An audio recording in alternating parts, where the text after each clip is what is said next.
तो दोस्तों नया टॉपिक है और आप लोगों के लिए मैं लाया हूँ कि नदी द्वारा जो उत्पन्न स्थलाकृतियाँ होती हैं अपरदनात्मक और निक्षेपणात्मक, इसके बारे में आपको बताऊंगा कितने प्रकार की स्थलाकृतियाँ होती हैं, कैसे बनती हैं।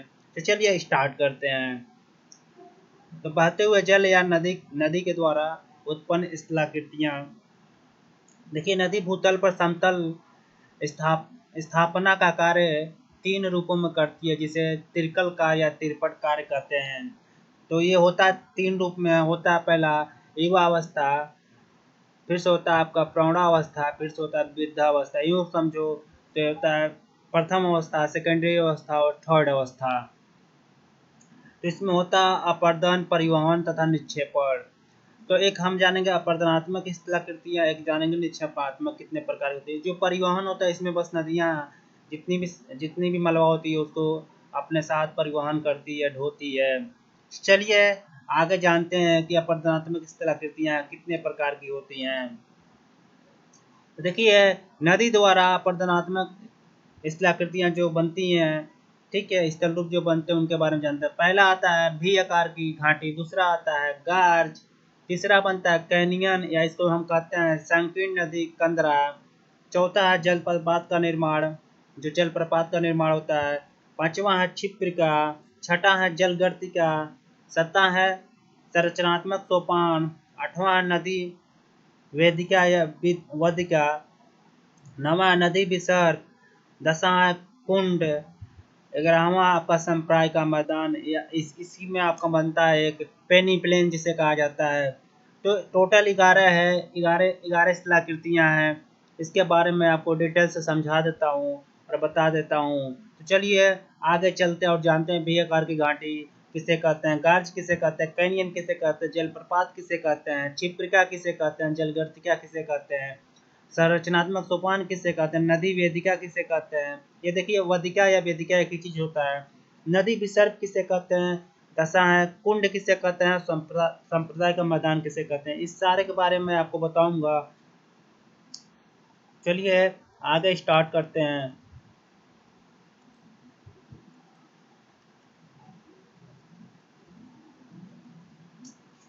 ये हो गया आपका बेकार की घाटी।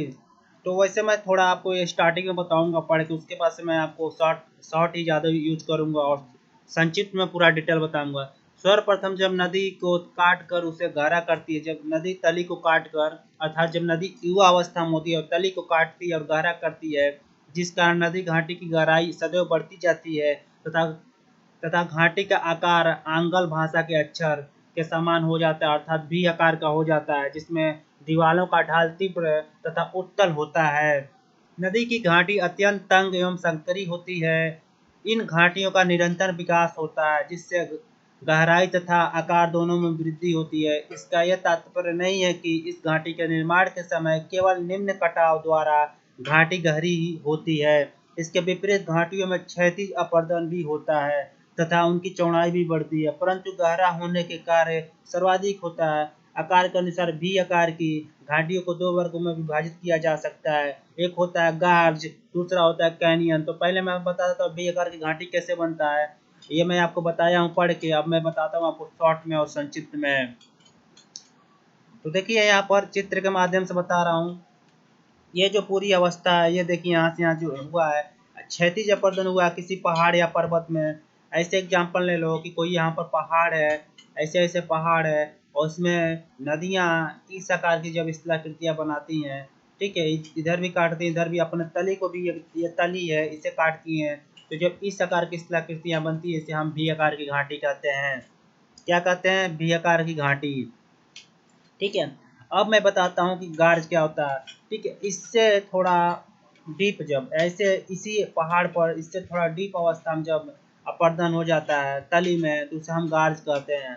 और इसी का जब बड़ा रूप हो जाता है, थोड़ा बड़ा रूप हो जाता है, तो उसे हम कैनियन कहते हैं। अर्थात यूँ मानो कि गार्ज की ऐसे एग्जाम्पल स्वरूप बता रहा हूँ, अगर गार्ज की गहराई पहाड़ से 500 मीटर है वहाँ से नीचे देखने पर, तो कैनियन की गहराई लगभग 600 से 700 मीटर होगी।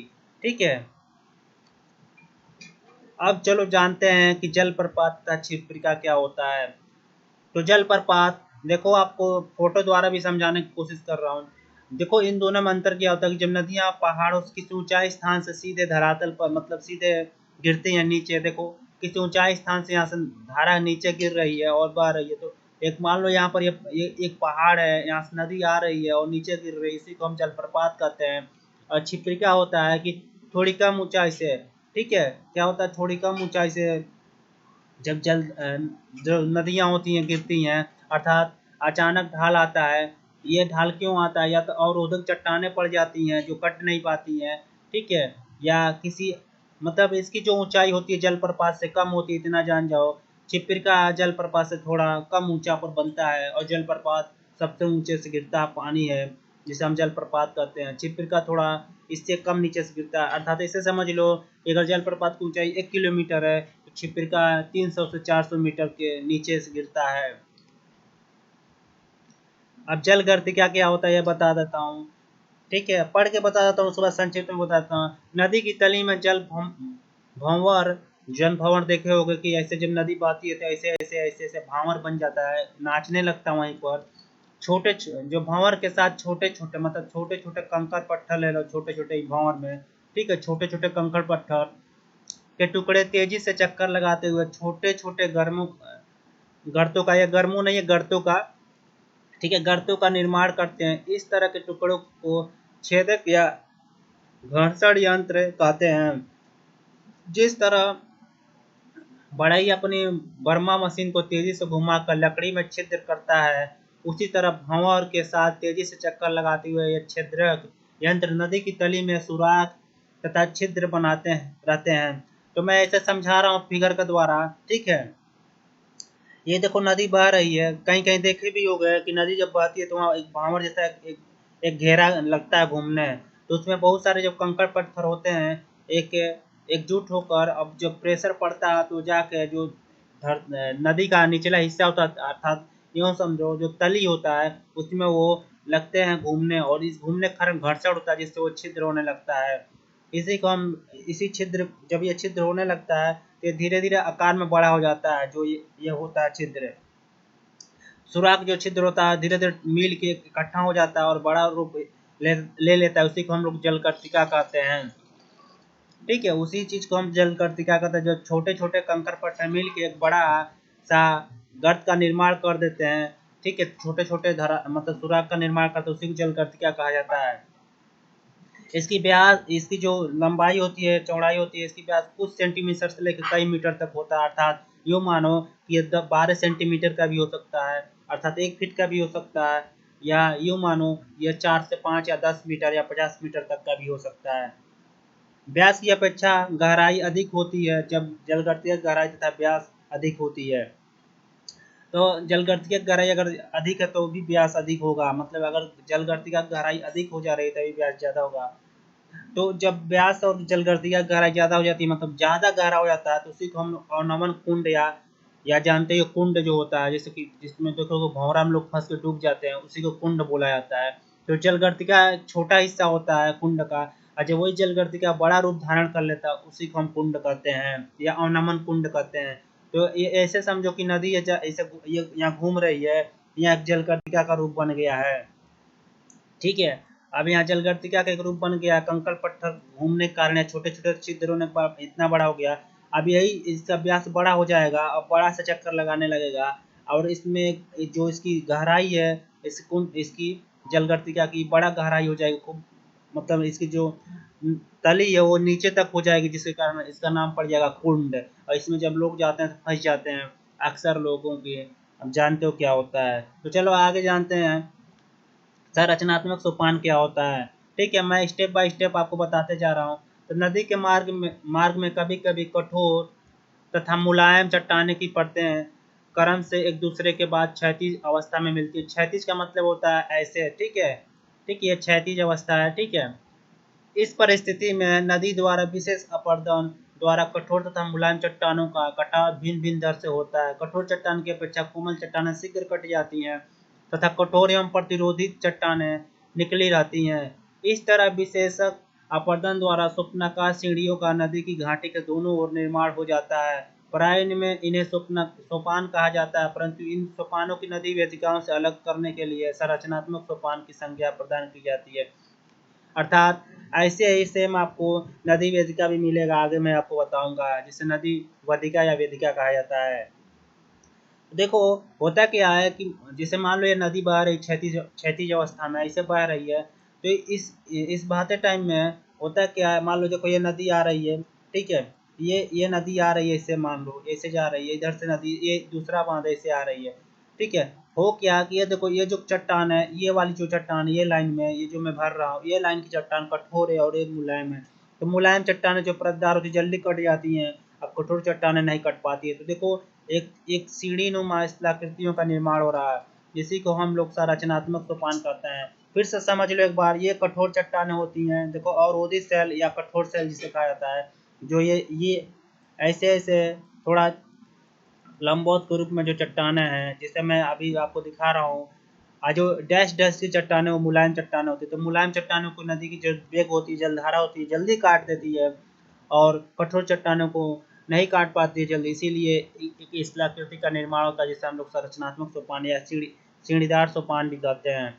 देखो ऐसे ही वेदिका का निर्माण होता है, चलो अभी बता दूंगा, लेकिन इन दोनों में थोड़ा अंतर होता है।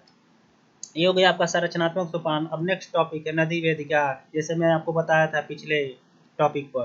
तो नदी की घाटी के दोनों ओर स्वप्नाकार वेदिकाएं मिलती हैं, जो नदी के प्रारंभिक बाढ़ के मैदान का अवशिष्ट चिन्ह होती हैं। जब नदी की प्रारंभिक बाढ़ आता है तो ऐसे ही स्वप्नाकार वेदिका आपको मिलेगी। कभी कभी नदियों की घाटी में इन वेदिकाओं का क्रम सीढ़ीनुमा होता है तथा एक के बाद एक वेदिका नीचे की ओर उतरती चली जाती है। नदी वेदिकाएं एक रूप में नदी के नवोन्मेषण या पुनर पुनरुत्थान की परिचायक होती है, अर्थात ये तभी होता है जब नदियों का दोबारा दोबारा जन्म, या यूँ कहो कि नदियों में दोबारा पानी की मात्रा बढ़ जाए। तो नवोन्मेषण का मतलब ये होता है कि एक नदी में, जिस नदी में नदी एकदम मतलब समाप्त हो चुकी है, अचानक उसमें बाढ़ आ जाए, अर्थात युवा अवस्था में आ जाए, उसी को नवोन्मेषण कहा जाता है। तो ये नदी वेदिकाएं जो होती हैं नवोन्मेषण का परिचायक होती हैं। वेदिकाएं कई वेदिकाओं की संख्या में ये हो सकती है, कई वेदिकाओं की संख्या में हो सकती है, अर्थात कई वेदिकाएं यहाँ हो सकती हैं या एकाकी हो सकती हैं। एक वेदिका भी हो सकता है जब बाढ़ आता है, या कई वेदिकाएं हो सकती है। कोई वेदिका संकरी भी हो सकती है, अर्थात बहुत ज़्यादा संकरी का मतलब होता है एकदम इस अवस्था में कि वहाँ पर आपको जाने में परेशानी हो। साथ ही साथ कई किलोमीटर की चौड़ी भी हो सकती है। दो वेदिकाओं के बीच की ऊंचाई कुछ मीटर से लेकर 100 मीटर तक हो सकती है। नदी वेदिकाओं की उत्पत्ति अत्यधिक सरल होती है। तो होता क्या है कि नदियों में अचानक बाढ़ आ जाए, ठीक है, तो देखो ये जलोढ़ बेच का बता रहा है कि जब नदियों में अचानक बाढ़ आ जाता है तभी इसका निर्माण होता है। तो ये जो कठोर शैल, ये सारी सारी कठोर शैलें होती हैं, और इसमें बताया गया है कि एक सीढ़ी नुमा स्थलाकृति का निर्माण हो जाता है। ये तभी होता है कि मान लो नदी शुरू में अपर्दन करके ऐसा स्थलाकृति छोड़ी और फिर से बाढ़ आने के बाद स्थलाकृतियों में बदलाव होने का कारण, नवोन्मेषण के कारण ये स्थलाकृतियों का रूप बदल जाता है, एक सीढ़ी नुमा हो जाता है। चट्टानें, मुलायम चट्टानें जल्दी कट जाती है। देखो ये मुलायम चट्टानें हैं, ये मुलायम चट्टानें हैं, और ये चट्टानें जो हैं कठोर चट्टानें हैं, तो नहीं कटती हैं। तो ये चट्टानें होती है कठोर होती हैं, ये चट्टानें मुलायम होती हैं।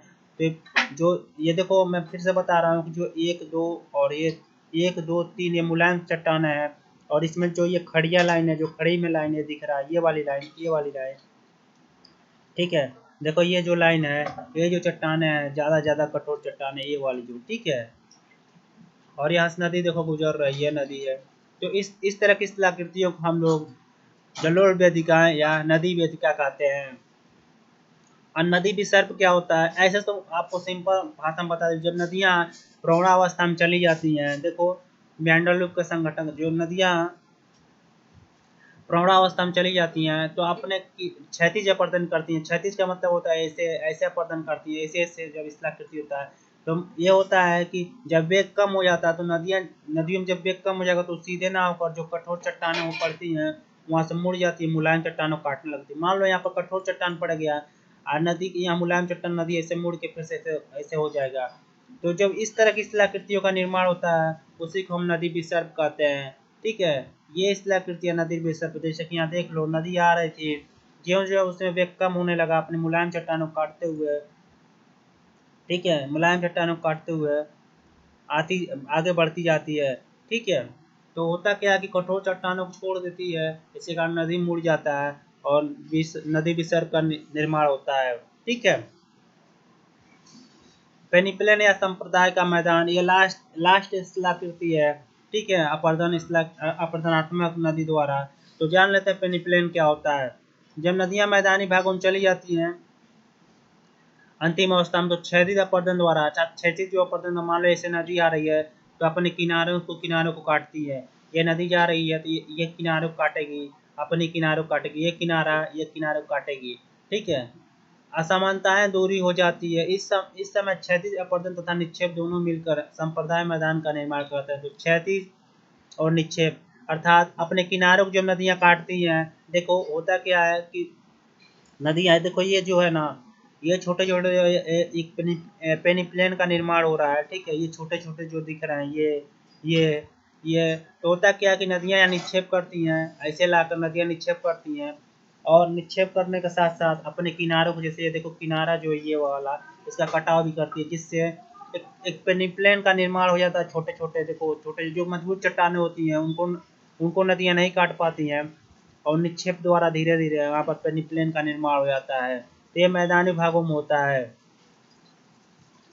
तो ये हो गया आपका टोटल अपरदनात्मक शिलाकृतियाँ। अब बताता हूँ निक्षेपात्मक, जो नदी द्वारा निक्षेपात्मक शिलाकृतियाँ बनती हैं वो कितने प्रकार की होती हैं, और उनके जो प्रकार होते हैं उनको कैसे हम समझ सकते हैं। तो चलिए, नदी निक्षेप द्वारा उत्पन्न जो शिलाकृतियाँ हैं, जलोढ़ पंख है, जलोढ़ शंख हुआ, पलुका पुलिन या पलुका तट, ये पलुका पुलिन जिसे हम पवन भी पढ़ सकते हैं। यह पलुका पुलिन पवन में भी निर्मित होता है, तो नदी द्वारा भी निर्मित होता है। तो जलोढ़ पंख हो गया पहला, दूसरा जलोढ़ शंख हो गया, तीसरा बलुका पुलिन हो गया या बलुका तट या सिक्टा तट कहा जाता है। चौथा का प्राकृतिक तटबंध या प्राकृतिक बांध होता है। पांचवा बाढ़ का मैदान। छठा हो गया डेल्टा का निर्माण। चलिए जान लेते हैं इन छह प्रकार जो होता है नदी निक्षेप द्वारा, अर्थात नदियां जब निक्षेप करती हैं वृद्धावस्था में, उससे उत्पन्न शिलाकृतियां हैं। तो जलोढ़ पंख या जलोढ़ शंख क्या होता है, तो बता देता हूँ कि जलोढ़ पंख बालू, बजरी तथा अन्य निक्षेपों की पंखे की आकृति की एक संहति, जिसका मतलब एक संघ है, ठीक है, संहति कहा जाता है, जिसका शीर्ष ऊर्ध्व प्रभावी और ढाल उत्तल होता है। तो ढाल जो होता है इसका उत्तल होता है। जलोढ़ पंख का ढाल जलोढ़ शंख की तुलना में कम होता है। तो जलोढ़ जो पंख है इसका जो ढाल है, जलोढ़ जो शंख हुए इसकी तुलना में कम होता है। अभी देखा, आपको समझा रहा हूँ चित्र के माध्यम, किंतु विस्तार अधिक होता है। पर्वतीय ढाल के निचले भाग गिरिपथ पर कई सरिताएं पृथक पृथक जलोढ़ पंखों का निर्माण करती हैं। तो जलोढ़ जो पंख है आपका, जलोढ़ पंख में बालू, बजड़ी और अन्य निक्षेपों की पंखे की आकृति की एक संगति है। तो देखो, जब नदियां पर्वतीय भागों से मैदानी भागों में आकर निक्षेप करती हैं तो इस तरह की शिलाकृतियां बनती हैं। देखो ये ढाल इसमें मतलब लंबवत नहीं है, और ये कंकड़ बजड़ी द्वारा ये निर्मित शिलाकृतियां हैं, ठीक है। तो ये कंकड़ बजड़ी जो एक पंखे के रूप में, देखो ये नदी निक्षेप द्वारा ये जो शिलाकृतियां हैं ये दिखा रहा हूँ, ये जो बन रहा है, ठीक है। तो एक पंखे के रूप में धारण कर लेता है, जिसके कारण इसको जलोढ़ पंख कहा जाता है, ठीक है। तो बालू, बजरी और अन्य निक्षेपों की सहायता से बनता है। ये पर्वतीय ढाल के निचले भाग में बनता है, ठीक है। अब जलोढ़ शंख को जान लेते हैं। एक प्रमुख प्रभावी जल नदी कृति निक्षेपात्मक शिलाकृति है। ये नदी के पर्वतों से मैदान में प्रवेश करते समय पर्वतीय ढाल पर शंख के आकार में मलबे का जमा है। ये देखिएगा, एक मिस्टेक है। जलोढ़ शंख में अवसाद की मात्रा ज़्यादा और जल की मात्रा कम होती है। तो जो जलोढ़ शंख है ये एकदम खड़िया में होता है। इसका जो ढाल होता है एकदम खड़ा होता है, ठीक है। इसमें अवसाद ज़्यादा होता है और जल की मात्रा कम होती है, ठीक है। इसमें देखो जल समान होता है, इसमें जल की मात्रा कम होती है। ये शिलाकृतियाँ बनता है, ठीक है। ये जो शिलाकृति है, एक पर्वत के सहारे मैदानी भागों में, जब पर्वत के तटीय मैदानी भागों में नदियाँ आती हैं तो देखो ये छोटे छोटे निक्षेप जो हुआ है ठीक है, इसी को हम लोग जलोढ़ शंकु कहते हैं। ठीक है, ये हो गया आपका जलोढ़ पंख और जलोढ़ शंख। अब बालुका पुलिन क्या है? जब नदियां अपनी वृद्धावस्था में नदियां जब पहुंचती हैं और वहां पर बालुओं का निक्षेप मतलब अपर्दन करके जो ले जाती है वो निक्षेप कर देती है अपने किनारे पर, उसी को हम बालुका, बहुत बड़ा जब टीला हो जाता है उसी को हम लोग बालुका पुलिन कहते हैं। देखो यहाँ पर जब नदियां अपनी वृद्धावस्था में जो अवसाद ली होती है उसका निक्षेपण करती हैं, बड़े से धीरे धीरे निक्षेपण के बड़े सा जब टीला का निर्माण हो जाता है उसके तटीय भागों में, उसके बांध के किनारे, तो उसी को हम लोग बालुका पुलिन कहते हैं। अगला है तटबंध। ठीक है, तटबंध क्या होता है कि नदी के दोनों किनारों पर मिट्टियों के जमाव द्वारा बने लंबे लंबे बंधों को, जो कि कम ऊंचाई वाले कटक के समान होते हैं, उसी को तटबंध कहते हैं। क्या कहते हैं? तटबंध। तो नदी जब वृद्धावस्था में आती है तो अपने किनारों के पार्श्व जो है ये किनारा है, इसी पर निक्षेप करने लगती है। इस निक्षेप के कारण प्राकृतिक तटबंध बन जाता है। देखे होंगे नदी के दोनों किनारे वही प्राकृतिक तटबंध होता है, ऊंचे ऊंचे जो होते हैं। इसको एक कटक के रूप में देखा जाता है, छोटे से कटक के रूप में। ठीक है, नेक्स्ट है नदी डेल्टा होता है। अब देखो प्राकृतिक तटबंध या प्राकृतिक बांध एक ही होता है। दिखा दे रहा हूँ, कोई आपको छूटा नहीं ना है। देखो बाढ़ का जो मैदान होता है ये बता देता हूँ क्या होता है बाढ़ के मैदान। अब इसी पर मैं समझाता हूँ बाढ़ के मैदान क्या होता है। होता क्या है कि मान लो कि ये नदी वृद्धावस्था में आ रही है और हो क्या कि अचानक से जल की मात्रा अगर बढ़ जा रही है, ठीक है, तो ये मान लो एक बांध बना था, जैसे बांध बना था, ये बांध टूट गया है। अब इधर इधर जल प्रभावित होने लगा चारों दिशा में इस बांध के, तो इससे निर्मित जो अवसाद होते हैं बह जाते हैं और उससे निर्मित जो मैदान बनता है उसी को हम लोग बाढ़ का मैदान कहते हैं। ठीक है, क्लियर हो गया। अब नदी डेल्टा लास्ट चैप्टर है, या डेल्टा किसे कहते हैं इसको बता देता हूँ। जो लास्ट स्थलाकृतियां हैं, ठीक है, हो सके तो आप लोगों को डेल्टा का प्रकार बताऊंगा, एक वीडियो लाऊंगा, विशेष रूप से बताऊंगा डेल्टा का प्रकार क्या होता है। तो चलिए नदी डेल्टा जान लेते हैं। जो लास्ट स्थलाकृति है, नदी मुख्य भूमि या डेल्टा नदी के मुहाने पर उसके द्वारा बहा कर लाए गए अवसादों के निक्षेपण से बनी त्रिभुजाकार आकृति डेल्टा का नामकरण डेल्टा कहलाती है। और डेल्टा का नामकरण करता जो है हेरोडोटस है, ये आपको बता दे रहा हूँ। ठीक है, जो इतिहास के जनक कहे जाते हैं, हेरोडोटस डेल्टा शब्द का सर्वप्रथम प्रयोग किए थे। ठीक है, तो डेल्टा लास्ट अवसाद जो आती है, ऐसे समझ लो कि ये नील नदी ला रही है। नील नदी कहाँ पर आती है? अफ्रीका महाद्वीप में। ठीक है, तो नील नदी अपने साथ अवसाद ला के ये देखो जा रही है, ये रूम सागर जो है, ये पूरा रूम सागर यहाँ पर निक्षेपण कर रही है। ठीक है, ये नदी, ये जो छोटे छोटे कण है निक्षेप कर रही है, अवसाद है ये निक्षेप कर रही है, तो इससे एक बात मतलब मिट्टियों का बहुत बड़ा बड़ा स्तूप बन जाता है। और वो किस रूप में होता है? एक डेल्टा के रूप में होता है। किस रूप में? एक डेल्टा के रूप में। देखो एक बन रहा है कि एक डेल्टा के रूप में, ऐसे देखो, ऐसे स्थलाकृतियाँ बनती हैं, ऐसे ऐसे। तो देखो एक डेल्टा के रूप में स्थलाकृतियाँ बनती हैं, डेल्टा शब्द के रूप में, जिसे हम लोग डेल्टा नदी द्वारा निर्मित डेल्टा कहते हैं। तो फिलहाल इस वीडियो में इतना ही। आप लोगों को स्थलाकृतियाँ पूरा पता चल चुका है। इसमें 6 स्थलाकृतियाँ बना, उसमें 11 स्थलाकृतियाँ बना प्रदात्मक और निक्षेपणात्मक नदी द्वारा। तो अगर अच्छा लगेगा तो लाइक कीजिएगा, सब्सक्राइब कीजिएगा, और कोई भी प्रॉब्लम हो आपको संबंधित तो कमेंट करके जरूर पूछिएगा।